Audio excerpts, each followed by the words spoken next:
In this video, I am going to be using smart filters on my background image. I am going to be converting this background image to a smart object so that I can use or apply smart filters in a non-destructive way. First off, I will navigate to the filter drop-down menu. As you can see, convert for smart filters is almost the first stop. Convert for smart filters unlocks my background, and it also leaves me with an icon in the bottom right hand corner of my image.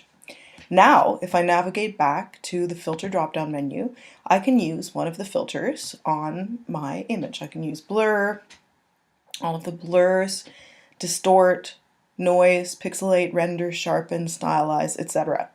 What I do want to do is make a selection first.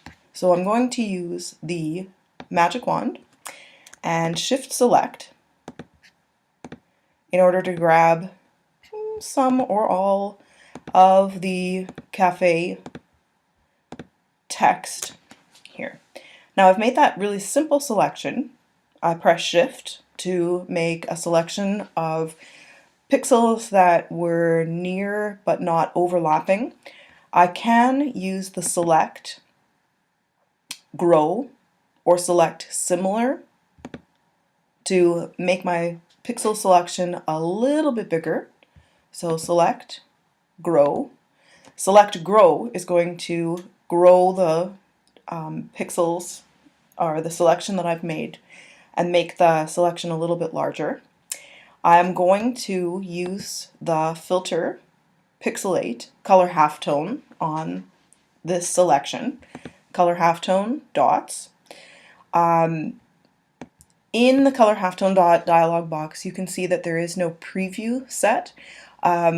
Using color halftones or using some of these other filters as a smart object will allow you to open up this window again in the future if you need to edit the filter. So if I say OK now, and I've got my maximum radius at 8, that's the default. The smallest radius of dots can be 4. The highest is about 120. We'll just check it out. Let's see. No, maybe it's a little bit larger than that. Let's go to 180. Yeah, okay, 127. So 127 is the largest amount that a dot can be. 4 is the smallest, and of course 8 was the default. So we're going to leave it at the default 8 and look at the channels after we process this first filter. Okay, so I say okay. Now I've got the halftone dot pattern. I've got the halftone dot pattern on the cafe sign only on those. So what's going on is if I press option on that mask, you can see that a layer mask was created. It is masking out the halftone dot pattern on the rest of the image. If I wanted the halftone dot pattern across the whole image, I would not have made the selection first.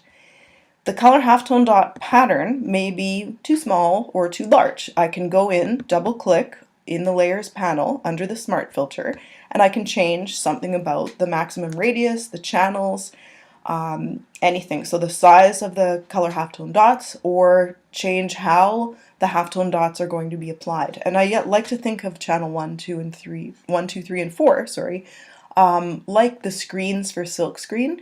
So they're on an angle, so 90 degree, 45 degree, 108 degree angle. So if all of these channels are the same, so I'm just gonna make them all 12. Why not? And change this to a larger dot pattern. Say OK, and you can see what has happened here. Just zooming in, all of my dots are aligned on top of each other.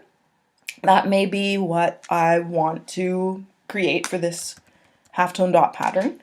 If I want to change the halftone dot pattern, I can double click to get back in the dialog box again.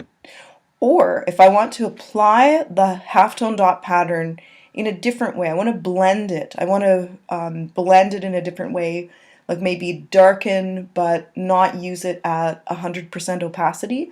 I can double click in or on the color halftone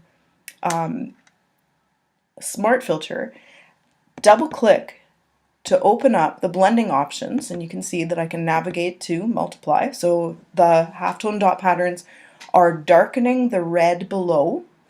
I can change the opacity to a lower rate. Okay, so I can change this, navigate, move it down, say OK. And because this is a smart filter, I can turn it off and on. I can turn the filter off and on. I can turn the color halftone dot pattern into a larger pattern. So now they're larger dots. Command Z to get back. And I can add more smart filters. So I can go in and add maybe another kind of smart filter. So let's look at dust and scratches. So here's the dust and scratches added to the smart filter list. You can see it in the smart filter list.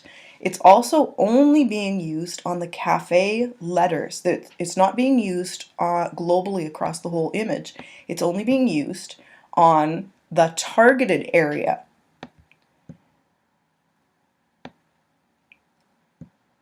And we'll just see how this looks. We'll see how it looks. Say OK.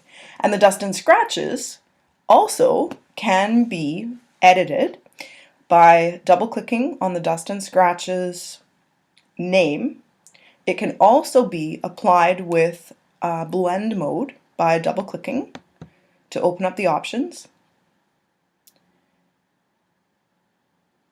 So it takes a moment to process.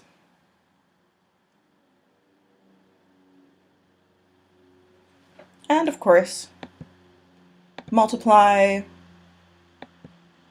darker color, etc. is going to apply that dust and scratches in whatever way you'd like it to be applied. We're changing the sign somewhat.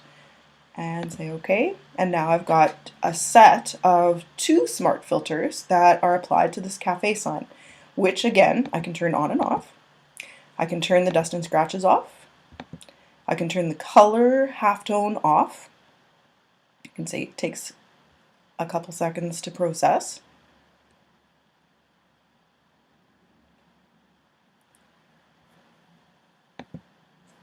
Color halftone dots off. Dust and scratches only on. And here you have smart filters and the filters being applied in an editable way on a targeted area of my file. So this is a smart object, that image is a smart object, and the smart filters will pile up below.